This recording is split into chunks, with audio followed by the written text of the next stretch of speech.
오늘 복음은 좁은 문으로 들어가십시오, 좁은 길을 걸으십시오 하는 주님의 말씀입니다. 주님은 갈릴리 호숫가 어느 아름다운 산 위에서 복음의 가장 진수라고 하는 산상수훈을 제자들과 그곳에 모인 무리들에게 들려주셨습니다. 하나님 나라의 꿈, 하나님 나라의 비전, 새로운 인간관, 새로운 하나님 이해가 이 주님의 산상수훈을 통하여 펼쳐 보여주셨습니다. 그리고 오늘 복음에 이르러서 마치 주님께서는 이제 결론 짓듯이 이제 여러분 결단하셔야 합니다. 이제 새로운 하나님 나라의 복음이 선포됐으니 새롭게 결단하시고 선택하셔야 합니다 하며 우리의 결단을 촉구하는 복음입니다. 마태복음 7장 13절 14절을 가슴에 품고 한 주간 살아가시는 여러분 되시기를 바랍니다. 함께 읽어보겠습니다. 좁은 문으로 들어가라. 멸망으로 인도하는 문은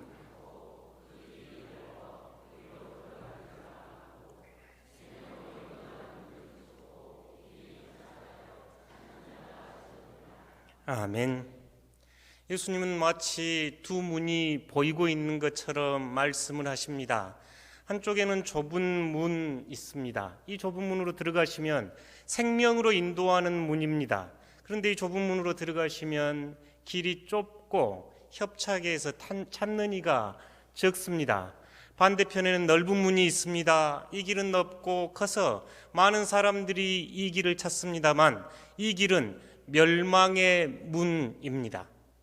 그리고 예수님은 여러분의 결단을 촉구하듯이 이제 여러분 좁은 문으로 들어가십시오. 넓은 문으로 들어가지 마시고 좁은 문으로 들어가십시오 라고 우리의 결단을 촉구합니다. 프랑스 실존주의 철학자 샤르트르가 정의한 인생이 가끔 인용되곤 합니다. 영어 알파벳 B, C, D를 사용해서 설명했는데요. 그는 인생은 B는 태어나다 할 때 birth입니다. B와 죽음은 death, 죽는다 이 사이에서 C입니다. B, C, D 할 때 C인데 choice, 선택이죠. 인생은 삶과 태어남과 죽음 사이에서 선택의 연속이 인생입니다라고 샤르트르가 정의를 했습니다. 사실 저희가 샤르트르의 정의를 인용하지 않더라도 인생의 매 순간 선택과 결단이 필요한 것은 잘 압니다. 오늘 이곳에 주일 예배를 드리기 위해 오실 것인지 아니면 밖으로 놀러를 가실 건지 여러분은 이 아침 선택하셨습니다. 길게 보면 대학이나 직장이나 결혼이나 중요한 일들 뿐만 아니라 사소한 일들까지도 늘 선택했던 것이 우리의 삶이었지요. 보다 중요한 선택, 덜 중요한 선택 있었겠습니다만 오늘 예수님께서는 우리에게 생명으로 들어가는 문, 생명에 관한 선택을 주저없이 좁은 문으로 들어가라 이렇게 우리에게 결단을 촉구하시는 본문입니다. 여러분 이 복음을 펼치시는 주님을 한번 상상해 보십시오. 그때 이미 제자들은 자기의 모든 것을 버려두고 예수님을 따라 나섰고 그곳에 모인 무리들도 예수님 안에서 새로운 가능성을 발견하며 그들이 그 자리에 모였습니다. 산상수훈을 통하여 하나님 나라를 펼치신 예수님은 이제 여러분 결정하십시오. 이제 여러분 선택하셔야 합니다 하면서 우리로 하여금 좁은 문으로 들어가십시오. 좁은 길을 걸으십시오라고 오늘 복음은 우리를 초대합니다. 이 두 가지를 조금 더 깊이 묵상해 보도록 하겠습니다. 첫 번째는 좁은 문으로 들어가십시오입니다. 저희가 요한복음 10장 19절을 먼저 읽고 나누겠습니다. 내가 문이니 누구든지 나로 말미암아 들어가면 구원을 받고 또는 들어가며 나오며 꼴을 얻으리라. 아멘. 예수님 스스로 자신을 문이라고 말씀하셨습니다. 스스로 이 문으로 들어가는 사람은 구원을 얻고 영생을 얻습니다. 생명의 양식을 얻은 우리는 이 길은 예수 그리스도라는 문입니다라고 주님은 선포하십니다. 그러면 어떤 길이 좁은 문이고 어떤 문이 넓은 문인가요? 예수님이 계셨을 당시는 이 예루살렘은 로마 식민지였습니다. 로마 군인들이 무기와 병기를 들고 말을 타고 당당하게 들어갔던 문이 넓은 문이었습니다. 그들의 용맹과 그들의 빛나는 투구가 이 가을빛에 빛났을 겁니다. 그들은 용맹스럽게 그들의 무력과 그들의 힘을 보여주는 문이 넓은 문이었겠지요. 뿐만 아니라 이스라엘 종교 지도자들, 대제사장, 서기관, 바리새인들도 그들의 종교적 지위를 누리면서 이 길을 들어갔을 겁니다. 좁은 문은 협소한 길입니다. 길도 고르지 않아 불편한 길입니다. 걷기 힘든 길, 이 힘든 문, 좁은 문, 작은 문으로 오늘 주님은 여러분을 초대하고 계십니다.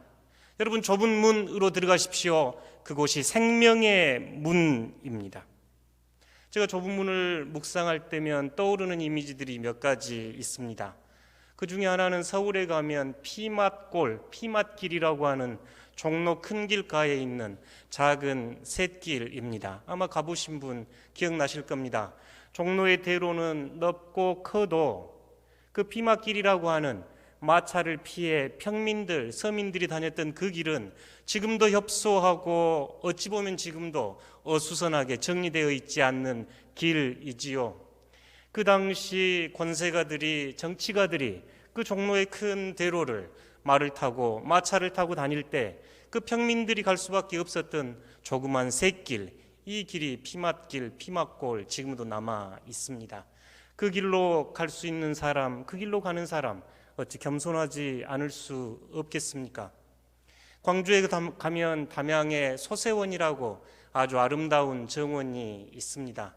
사실 여러 정원을 봤습니다만 이곳만큼 아름다운 곳이 또 있겠나 싶을 정도로 그곳에 있는 산세와 풍경 속에 잘 위치한 곳이 이 소세원이지요.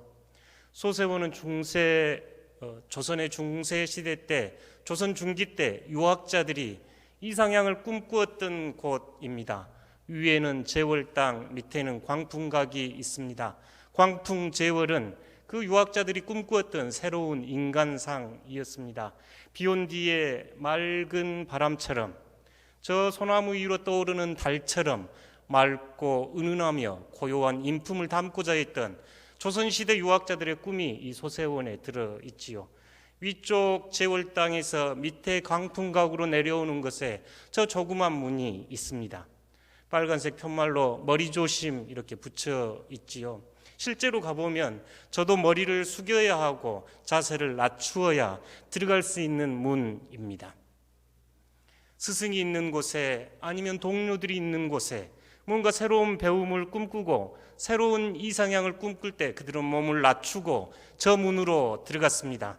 자신들이 알고 있는 것, 자신들이 배워왔던 것, 자신들이 지닌 것 내려놓고 겸손한 자세로 들어갈 수 있었던 문이 저 문이었습니다. 오늘 예수님께서 우리로 하여금 좁은 문으로 들어가십시오 하는 이 말씀 안에는 우리가 등에 잔뜩 짊어지고 있는 우리의 죄짐 벗어놓고 가야 합니다. 명예를 탐하고 권력을 탐하고 부를 탐했던 우리를 내려놓고 벌거벗은 모습으로, 낮은 모습으로, 겸손한 모습으로 들어갈 수 있는 문이 좁은 문입니다. 자신의 주장, 자기 중심을 내려놓고 철저하게 낮아지셨던 예수님처럼 자신을 비워야 들어갈 수 있었던 곳이 좁은 문입니다. 많은 짐 지고 들어갈 수 없습니다. 눈에 큰 들보를 끼고 들어갈 수 없는 문, 낮추어야, 자기를 비우고 낮추어야 들어갈 수 있었던 겸손의 문, 이 문이 생명의 문이라고 우리를 초대합니다.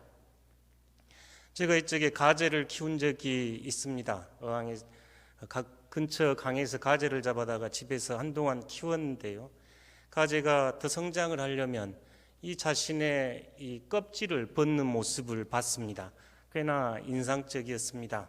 잘 놀던 가재가 며칠 움직이지 않아 이게 죽었는가 싶었더니 며칠 지난 어느 아침에 봤더니 영롱하고 푸른색 가재로 새롭게 탄생해 있는 것을 보았습니다. 참 경이로운 순간이었습니다. 알아봤더니 가재나 뱀이나 이런 동물들은 성장하기 위해서 반드시 필요한 것이 껍질을 벗어야 하는 일이라고 합니다. 이때는 산고의 고통을 겪듯이 이전까지 자신을 지켰다고 생각하는 것, 보호해 주었던 이 껍질을 벗어내는 일은 결코 쉽지 않는 일임에도 그들은 더 큰 생명, 더 큰 성장을 위해서는 이 일을 반드시 치러야 한다고 합니다. 뱀도 큰 질병이 껍질을 못하는 질병이라고 합니다.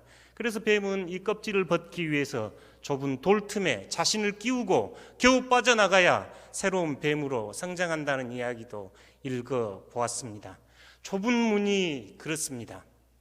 덕지덕지 우리의 뭔가 등에 지고 어깨에 올려놓고 가득 채우고 들어갈 수 없습니다. 그리스도를 향하여 새롭게 시작되는 더 큰 생명은 우리가 우리 자신을 보호하고 있다고 여겼던 그것들마저도 벗어놓고 낮은 마음으로 겸손한 자세로 들어가야 새로운 생명이 시작되는 문입니다. 주님께서는 그러니 여러분 생명의 문, 좁은 문으로 들어가십시오. 넓은 문은 여러분 마음껏 들어가 살 수 있지만 그곳의 결론은 멸망입니다. 그러나 이 좁은 문, 자신을 낮추고 겸손하게 걸어 들어가야 하는 이 문은 여러분을 살리는 생명의 문이니 주저하지 마시고 생명의 문으로 들어가십시오 하고 오늘 복음에서 여러분을 초대합니다. 두 번째는 좁은 길로 걸으라입니다. 문은 문 자체가 목적은 아닙니다. 문으로 들어가면 새로운 길, 새로운 세상이 열립니다. 그 좁은 문으로 들어갔으니 이제는 좁은 길을 걸어야 합니다. 요한복음 14장 6절을 함께 읽겠습니다. 예수께서 이르시되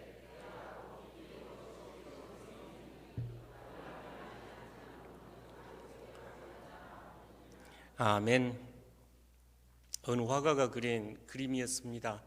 넓은 길은 많은 이들이 들어가는 길 문이지만 좁은 문은 오직 십자가를 지고 그 좁은 길을 따라가는 성도의 모습이지요.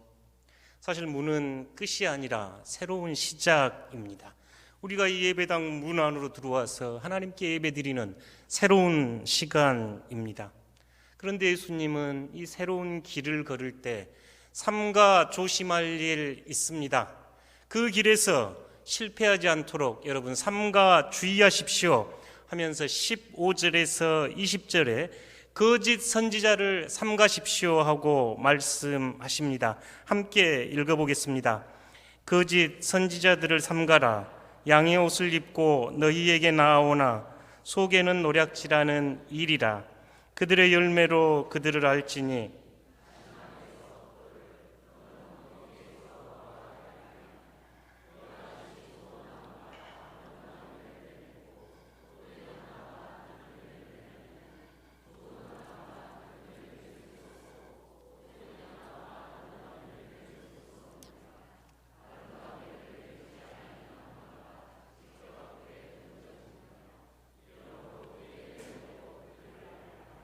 아멘. 예수님의 마음을 가만히 헤아려 봅니다. 예수님께서는 하나님 나라의 새로운 꿈을 선포하시면서 여러분 이제 좁은 문으로 들어가십시오. 그리고 좁은 길로 가셔야 합니다. 그런데 저희가 좁은 길 걷다 보니 우리가 길을 잃게 만들고 길의 목적인 하나님 나라 천국에 이르지 못하도록 우리를 막는 것들이 있으니 삼가하셔야 합니다 하면서 오늘 우리에게 거짓 선지자를 삼가십시오라고 이야기합니다. 그들의 모습은 양 같습니다만 속은 이리입니다 하면서 나무 비유를 들려줍니다. 예수님은 나무를 참 사랑하셨던 것 같습니다. 여러 가지 나무 이야기들이 성경 전편에 또한 많이 나와 있지요. 아마 지금 제자들과 무리들 곁에는 나무들이 있는 것으로 생각이 됩니다. 좋은 나무를 보십시오. 좋은 열매를 맺습니다. 나쁜 나무를 보십시오. 나쁜 열매를 맺습니다. 거짓 선지자를 분별하는 기준은 좋은 나무, 좋은 열매입니다. 저희가 집가에 감나무, 무화과 나무를 심듯이 감이 열리면 감나무, 무화과가 열리면 무화과 나무인데 저 들녘에 야산에 있는 엉겅퀴에서 아니면 그 가시가 있는 나무에서 어떻게 저희가 감을, 무화과를, 포도를 구할 수 있겠습니까? 나쁜 나무는 찍혀서 불태워집니다. 그러니 좋은 나무는 좋은 열매를 맺는 걸로 여러분 분별하십시오 하면서 저희에게 선지자를, 거짓 선지자를 삼가라 하고 말씀하시는 복음입니다. 말씀을 가만히 헤아려 보면 그 시대에 이 거짓 선지자들은 유대 종교 지도자들로 먼저 생각할 수 있겠습니다. 그들은 자신이 하나님 나라 들어가는 것도 들어가지도 않고 다른 이들까지도 들어가지 못하도록 길을 막고 있다고 예수님께서 말씀하시는 이들이지요. 율법을 손에 들고 율법을 지킨다고 하면서 율법의 정신을 잃어버려 예수님께서 위선자라고 했던 이들이 거짓 선지자였습니다. 또한 초대교회에는 예수 그리스도에 대한 가르침에 다른 가르침을 전했던 이들이 있었습니다. 이단을 가르쳤던 이들, 그들을 삼가하셔야 합니다 하면서 예수님께서는 나무를 보면 그 열매를 압니다, 열매를 보면 그 나무를 압니다라고 우리에게 분별을 요청합니다. 열매에 대한 이야기를 잠깐 나눠보면 좋겠습니다. 예수님의 말씀은 열매에 있다기보다 오히려 좋은 나무에 있다고 보여집니다. 저희가 열매를 생각하면 열매를 보고 나무를 안다 이렇게 생각할 수 있겠으나 오늘 복음들을 쭉 읽어보면 예수님께서는 좋은 나무는 좋은 열매를 맺고 나쁜 나무는 나쁜 열매를 맺습니다라고 말씀하신 것으로 이해가 됩니다. 21절과 22절을 함께 읽어보겠습니다. 나더러 주여 주여 하는 자마다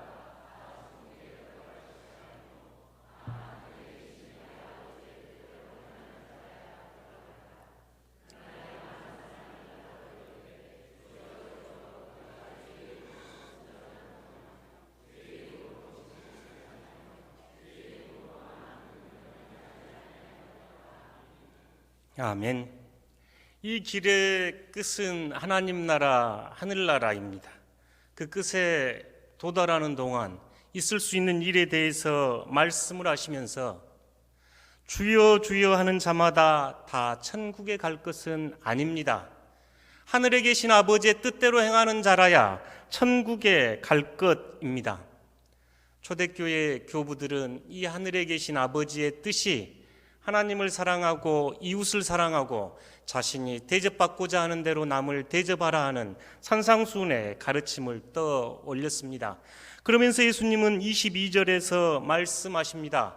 주의 이름으로 선지자 노릇을 했습니다. 주의 이름으로 귀신을 쫓아냈습니다. 주의 이름으로 많은 기적을 일으켰습니다. 이들을 향해서 예수님은 나는 그들을 도무지 알지 못한다, 내게서 멀리 떠나가라 라고 말씀을 합니다. 선지자 노릇을 하고 귀신을 쫓고 많은 기적을 행하는 것이 참된 신앙의 표지, 열매가 아니라고 지금 예수님은 말씀합니다. 그렇다면 예수님이 말씀하시는 이 열매는 어떤 열매인가요? 좋은 나무임을 드러내는 이 열매는 어떤 열매들이겠습니까? 마태복음 16장 24절을 먼저 보겠습니다. 함께 읽겠습니다. 이에 예수께서 제자들에게 이르시되 누구든지 나를 따라오려거든 자기를 부인하고 자기 십자가를 지고 나를 따를 것이니라. 아멘. 예수님께서는 선지자 노릇, 귀신을 쫓아내고 많은 기적을 행하는 것이 참된 신앙인, 참된 선지자의 표지가 아니고 자기를 부인하고 자기 십자가를 지고 따라오는 것이 예수님 제자의 참 모습이라고 우리를 초대합니다. 참된 신앙인, 참된 선지자, 참된 목자는 자기를 내려놓고 자기를 부인하는 모습입니다. 이 모습을 바울은 갈라디아서 5장 22절에서 성령의 열매라고 말씀을 합니다. 갈라디아서 5장 22절 23절을 함께 읽어보겠습니다. 오직 성령의 열매는 사랑과 희락과 화평과 오래 참음과 자비와 양선과 충성과 온유와 절제니 이 같은 것을 금지할 법이 없느니라. 아멘. 저희가 흔히 열매하면 신앙의 외적인 모습, 외적으로 드러나는 것들, 선지자 노릇을 하고 귀신을 쫓아내고 많은 기적을 행하면 얼마나 큰 훌륭한 사람이라고 칭찬받았겠습니까? 그런데 바울은 갈라디아서 5장에서 성령의 열매는 그렇게 외적으로 드러나는 것이 아닙니다. 예수님께서 보여주셨던 그 성령의 열매, 예수님의 성품, 예수님의 인격, 예수님의 사람됨이 열매입니다라고 바울은 우리의 시선을 주목하게 합니다. 십자가의 길을 걷는 것, 좁은 길을 따라 걸어가는 것은 우리가 많은 일을 행하고 큰 업적을 이루어내는 것에 관심이 있는 것이 아니라 예수님께서는 우리 자신이 예수님의 성품으로, 예수님의 인격을 가진 사람으로 새로운 하나님의 아들로 탈바꿈하며 변화되고 성장해 가라는 초대가 들어 있습니다. 그러니 성령의 열매라고 이야기를 합니다. 사랑하는 성도 여러분, 좁은 길을 걸어가십시오. 이 길은 예수님이 걸어가신 길입니다. 이 길은 우리 안에 예수님의 성품으로, 예수님의 인격으로 우리의 자신이 변해가는 길입니다. 우리가 예수님을 닮아가는 길, 예수님을 따라가는 길, 예수님의 참된 제자가 되는 유일한 길은 좁은 길입니다. 외적으로 드러난 많은 활동과 업적에 예수님은 관심이 가지셨던 것이 아닌 우리의 내면의 참된 변화, 하나님의 아들로 이 성령의 열매를 맺는 삶으로 예수 그리스도의 인품과 예수 그리스도의 성격으로 닮아 마침내는 작은 예수로 살아가는 것, 이것이 열매라고 오늘 우리를 초대하고 있습니다. 신앙의 길을 걷는 것, 끊임없이 이 예수님께 길을 묻고 예수님과 동행하며 예수님을 바라보며 예수님을 깊이 생각하며 예수님을 기억하며 어느 날인가 우리도 예수님의 성품과 인격을 닮아 변화되는 길이 신앙의 핵심입니다. 여러분, 우리의 목표는 예수님입니다. 예수님이 맛보셨던 하나님의 나라, 예수님이 보여주셨던 긍휼과 자비와 사랑을 우리 삶에서 구현해내는 것, 마침내 예수 그리스도를 가리키며 기억나게 하는 사람으로 변해가는 것이 이 좁은 길을 걷는 우리들의 열매입니다. 사랑하는 성도 여러분, 이 길을 걸으면서 행여 원치 않는 고통과 어려움이 있습니까? 왜 삶에 그런 일들을 얻겠습니까? 경제적으로, 육체적으로, 사업으로, 인간관계에서 왜 우리가 아픔과 고통을 겪지 않는가요? 그때 이 길은 주님이 가신 좁은 길입니다. 우리로 하여금 더욱더 주님을 바라보게 하는 길, 더욱더 주님의 성품과 주님의 인격을 닮아가도록 초대하는 길이니 복된 길입니다. 예수님의 뒤를 따랐던 많은 믿음의 선진들이 있습니다. 말씀을 준비하면서 어느 한 권사님이 떠올랐습니다. 일찍 남편이 편찮으셨고 남겨진 많은 자녀들을 양육하기 위해서 애쓰고 수고하신 분이셨습니다. 모진 세월 고통스러운 순간들을 어떻게 살아오셨을까 묻게 되는 분이셨습니다. 참 어려운 삶, 힘든 삶 살아오셨다 싶습니다. 그런데 이 권사님 일찍이 예수 그리스도를 영접하고 주님의 십자가 밑에서 주님 가신 길 바라보며 소망과 희망을 품었던 분입니다. 남들이 보기에는 수요일 밤에 좀 더 쉬지, 새벽에 좀 더 주무시지 하는 고단한 인생을 살면서도 수요 예배, 주일 예배, 새벽 예배, 구역 예배, 예배를 빠지지 않고 열심히 신앙생활을 하셨던 분입니다.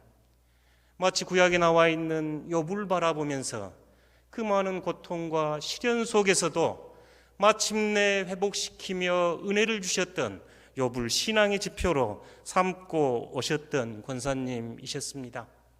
그의 길은 십자가의 길, 좁은 길이었지만 주님 가신 길이었기에, 구원의 길이었기에, 생명의 길이었기에 소망을 가지고 한평생 살아오셨다고 고백하셨습니다.